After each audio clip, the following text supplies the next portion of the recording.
Selamat pagi, perkenalkan nama saya Made Deva Karisma, NIM G1A1 19017. Pada kesempatan hari ini saya akan melakukan skills lab mengenai colok dubur atau rectal torser. Adapun alat dan bahan yang dibutuhkan adalah yang pertama yaitu handscoon, jelly, dan center, dan kemudian baju, celana khusus maupun selimut, dan yang terakhir yaitu meja khusus atau meja pemeriksa.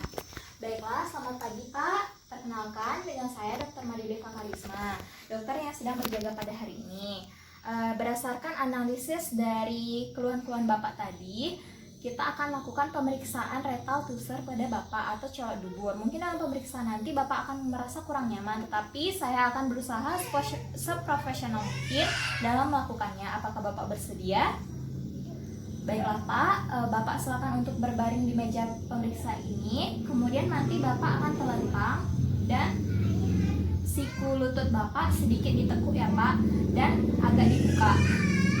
Kemudian saya akan memakai sarung tangan terlebih dahulu, tetapi sebelumnya saya akan cuci tangan. Baiklah, setelah menggunakan handscoon, kita pastikan bahwa si pemeriksa berada di sebelah kanan dari si pasien. Kemudian, setelah mengarahkan pasien pada posisi litotom, kita akan melakukan pemeriksaan pada pasien. Langkah pertama yaitu kita akan mengamati dan melihat di bagian regio anal pada pasien ini. Nah, kita menggunakan senter dan kita memeriksa dan mengamati. Pada kesempatan ini kita akan melihat apa ada tidaknya fistula ani, polip rekti, terus ada tidaknya dermatitis maupun kondiloma. Pada hasil pemeriksaan ini, Bapak silakan mengejan ya Pak.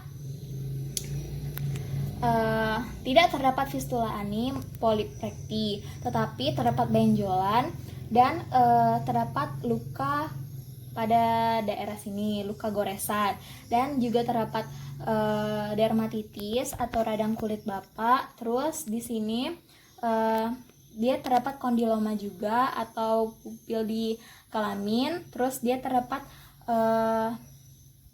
di sini mikoma di bagian anut Bapak. Kemudian selanjutnya kita akan saya akan memasukkan jari saya ke dalam anus Bapak. Namun Bapak diharapkan untuk rileks ya Pak. Namun sebelum itu kita akan memberikan jelly di bagian jari telunjuk sebelah kanan. Setelah itu kita tangan sebelah kiri memegang bagian suprapubis, suprasimfisis pasien. Nah, kemudian kita letakkan jari kita dekat dengan anus. Bapak serahkan rileks ya Pak. Setelah rileks, baru kita masukkan jari kita secara perlahan ke dalam anus Bapak. Kemudian kita periksa apakah tonus sphincter aninya mengait dengan kencang atau tidak. Pada pemeriksaan ini, tonus sphincter ani Bapak mengait tidak terlalu kencang. Kemudian kita periksa ampula rekti Bapak. Apakah ampula rekti Bapak kolaps atau tidak kolaps. Pada pemeriksaan ini, ampula rekti Bapak tidak kolaps. Selanjutnya, kita periksa mukosa rekti Bapak, apakah terdapat benjolan atau tidak. Pada pemeriksaan ini, mukosa rekti Bapak terdapat benjolan, dan benjolannya terletak di arah jam 3. Kemudian kita periksa apakah benjolan tadi rapuh atau tidak rapuh. Jika benjolan rapuh, itu menandakan adanya tumor. Kesempatan hari ini pemeriksaannya benjolan Bapak tidak rapuh. Kemudian kita nilai jarak dari anocutal line ini sekitar sepertiga bagian atas, sepertiga tengah, dan sepertiga bawah. Khusus untuk pemeriksaan pada pria, kita tarik tangan kita ke arah anterior karena prostat terletak di arah anterior. Kita periksa apakah terdapat nodul-nodul. Tetapi sebelum itu kita periksa di bagian pul inferior sampai kita susuri daerah pul superior, dan kita periksa apakah ada tidaknya nodul. Nah, pada kesempatan ini terdapat nodul, tetapi permukaannya rata dengan konsistensi yang lunak. Dan kita periksa di luar lumen apakah terdapat benjolan. Pada pemeriksaan ini terdapat benjolan dan teksturnya tidak kasar. Kemudian kita tekan daerah sini, atas bawah kanan kiri. Apakah nyeri Pak? Oh, nyeri ya Pak. Berarti terdapat nyeri di bagian arah jam 12. Kemudian kita tarik secara perlahan tangan kita dan kita nilai apakah di dalam sarung tangan kita terdapat feses atau tidak. Bila terdapat feses, itu kita periksa juga apakah fesesnya berwarna hitam atau merah atau bercampur darah. Terus pada kesempatan ini feses Bapak terdapat feses namun sedikit bercampur darah. Kemudian kita periksa di sarung tangan kita apakah terdapat lendir atau darah. Terdapat lendir juga ya Pak.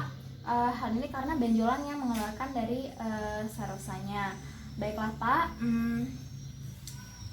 saya kemudian akan membersihkan bagian regio anal Bapak dengan menggunakan kasa.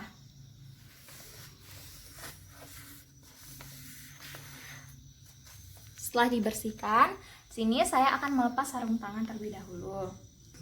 Setelah melepas sarung tangan, Bapak silakan untuk menuju ke meja pemeriksa.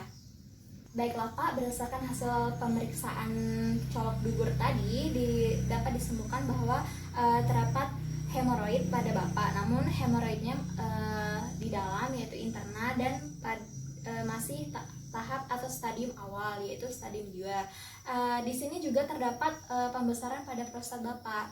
Dan untuk mendukung diagnosis ini nanti mungkin Bapak perlu melakukan pemeriksaan penunjang lainnya seperti kolonoskopi. Baiklah Pak, apakah ada pertanyaan yang ingin disampaikan? Tidak ada ya Pak. Baiklah Pak, terima kasih ya Pak.